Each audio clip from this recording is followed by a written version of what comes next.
Spring break vacation season quickly approaching for a lot of families. And if you are planning on going south, we're talking Florida. Meteorologist Matt Willoughby says there are some things you need to know before you hit the beach.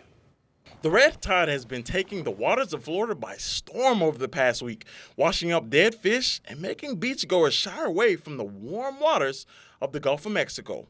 But what exactly is it? The red tide that the folks in Florida's Gulf Coast are experiencing right now is a bloom of algae.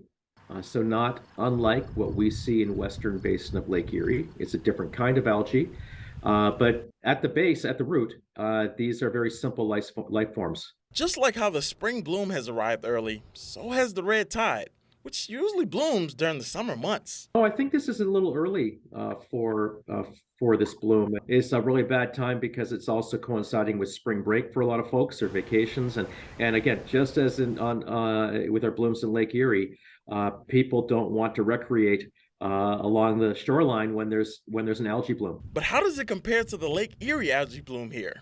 Both blooms will produce toxins. The toxins are different. The blooms we find in Lake Erie generally produce what we call hepatotoxins, or toxins that target the liver. The toxins we're finding with the blooms, the red tide blooms off the Gulf Coast and the G. So it's a different kind of algae than the ones we find in Lake Erie.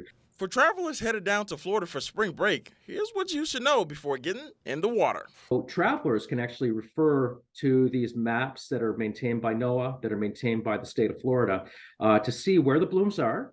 And they're color coded. They provide you an indication of whether the bloom is present, if it's a strong bloom at that location. And so you do have a little bit of choice, I'm sure, flexibility. Reporting in Toledo, I'm meteorologist Matt Willoughby for WTOL 11.